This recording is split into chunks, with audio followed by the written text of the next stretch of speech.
35 वर्ष जी लोकांची सेवा करत आलेली आहे आणि त्या सेवेतूनच मला हे लोकांनी प्रेम, आशीर्वाद जो सकाळी 7 वाजल्यापासून सुरू आहे, फोनवर असेल, इकडे असेल, घरी असेल, या प्रेमाची शिजोरी घेऊनच मी आता 1 वर्षभर या ताकदीने काम करणार आणि यांचं प्रेम माझ्या बरोबर आहे.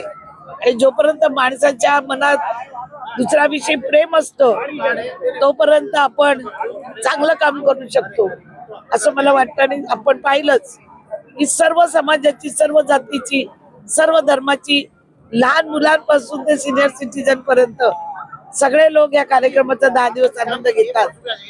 आणि आज शुभेच्छा द्यायला तर मला खूप मनापासून मी त्यांचे ऋण मानते की 35 वर्ष जी मी त्यांची सेवा केली त्याचं भरून प्रेम ते मला देतात. आणि म्हणून 92,000 लोकांनी मतदान केलं. लोकांनी सांगितलं सुसंस्कृत नाही, सुशिक्षित नाही, पण चारित्र्यवान आणि नॉन करप्टेड बोलायला विसरून गेले.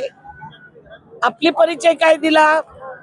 माझे मिस्टर सुसंस्कृत, माझे मिस्टर सुशिक्षित, पण माझे मिस्टर चारित्र्यवान आणि नॉन करप्टेड आहेत का हे बोलायला पाहिजे होतं.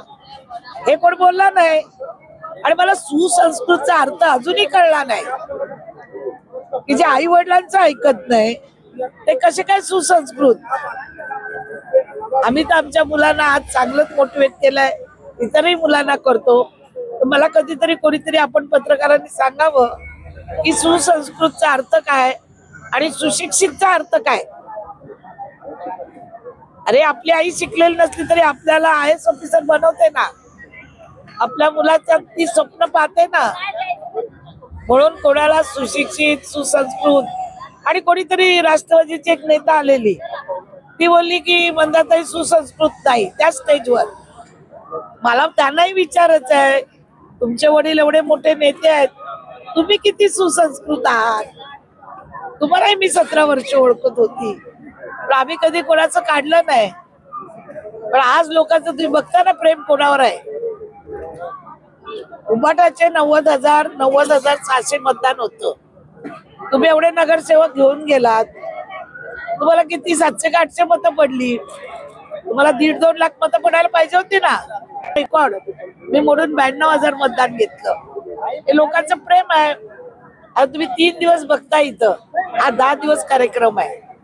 10 दिवसात तुम्ही रोज या. उत्स्फूर्त आहे. मी कोणाला बोलवलं का, मी बॅनर लावला का, मी जाहिरात टाकलं का, हे लोकांचं प्रेम आहे. आणि जोपर्यंत प्रेम आहे तो प्रेमावरती मंदाताई मात्र जिद्दीने काम करणार. ते कोणी लढायला येऊन दे, त्यांना त्यांची जागा दाखवून देणार.